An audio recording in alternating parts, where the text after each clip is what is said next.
Mais pour l'instant, les copains, si on partait avec notre guide Jean Seb, Du côté de Saint-Nazaire. on remonte un si petit tu peu veux. l'embouchure Oui, de la Loire. absolument. On va aller du côté de Saint-Nazaire. Est-ce que vous savez combien il y avait d'habitants en 1848 à Saint-Nazaire? Oh là là. 7. Non.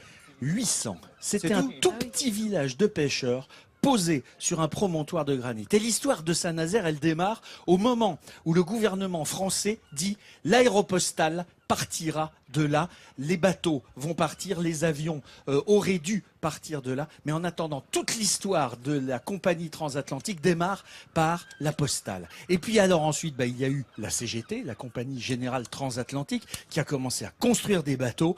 Bien sûr, les Allemands sont arrivés pendant la Deuxième Guerre mondiale, ils ont construit cette base sous-marine énorme qui a coûté très cher à Saint-Nazaire, mais qui aujourd'hui est en train peut-être de lui donner une nouvelle vie. En attendant, on va aller voir que ça donne des images en couleur d'une incroyable poésie.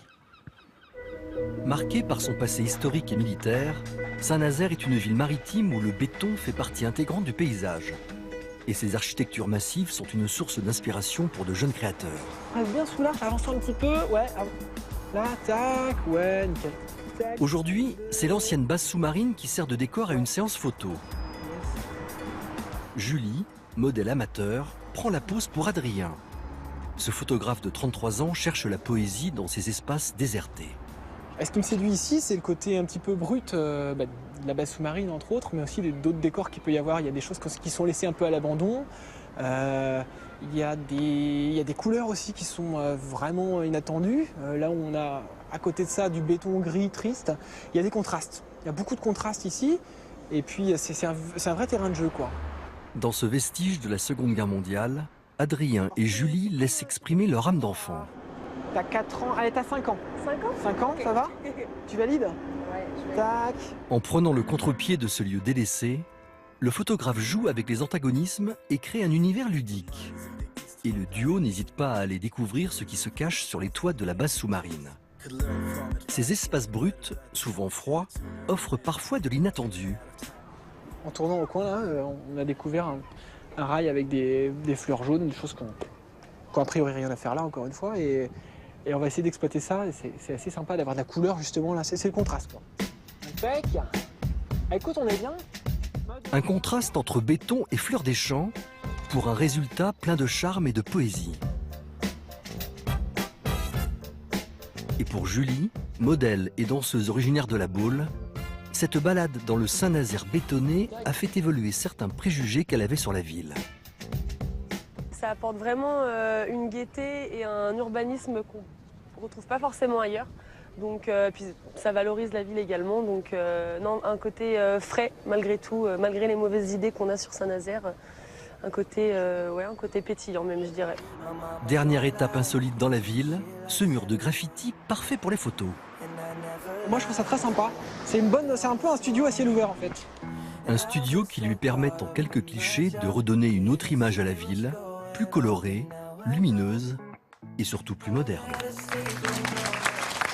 Moi j'adore ça, le béton, Jean-Seb. J'adore le béton parce que je trouve que c'est beau, c'est un beau matériau et surtout quand il sert de support à la création et à l'art. Et on reçoit ce matin Catherine École-Boivin qui est à la fois professeure, qui est historienne et plutôt historienne des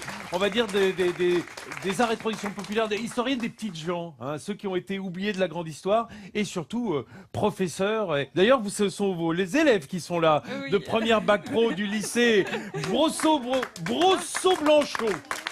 Hein, à Saint-Nazaire. Ils ont séché en fait. Ils ont séché pour venir voir leur prof. Ils me font une surprise en fait. Ouais, ils ont fait la petite surprise au prof. On va voir comment elle se débrouille à la télé, notre prof. Hein. C'est ça aussi, hein, Catherine. Alors Catherine, vous êtes une Nazérienne d'adoption et vous êtes tombée amoureuse de cette ville en fait. Oui, par hasard, par le biais comme je suis professeure, c'est là que j'ai été titularisée. Et du coup, voilà, je passe le pont. J'habite dans le Pays de Ré. J'ai habité Nantes, j'habite maintenant dans le Pays de Ré et je suis maintenant nazérienne d'adoption par mon travail en fait. Le pont dont vous parlez, je crois que c'est celui-là, hein, ce fameux pont que l'on voit là dans les images. C'est votre lien entre votre lieu de vie privée et de vie professionnelle. C'est mon bonheur parce que je me lève à 6 heures du matin et quand je le passe, je peux vous dire que je suis très très heureuse. C'est beau, ça sent bon.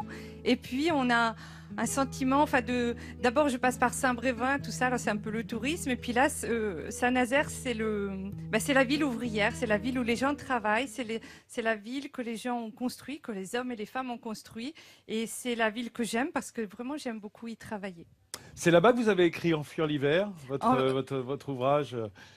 En partie, En partie. dans le pays de Ré, et puis bien sûr un petit peu dans ma tête. Jamais sur le pont, vous n'écrivez pas sur le pont. C'est Alors, sur une rive ou sur l'autre. Aux 40 ans de l'anniversaire, j'y étais, parce qu'on a fêté les 40 ans. Donc je suis montée à pied, mais c'est vrai que c'est pas trop recommandé d'écrire là-bas. Je crois pas avec un ordinateur, tout ça, ça doit être difficile, hein, avec le vent. Alors je veux croire à l'importance de la mer, de l'aquatique. Vous êtes originaire de La Hague, au bout du Cotentin, et vous retrouvez aussi ce rapport terre-mer que vous aviez dans votre terre de naissance. Et le pont, c'est un peu mes falaises en fait, parce que dans La Hague, on a les plus hautes falaises d'Europe, et puis là, de passer le pont, je vois tout, je vois les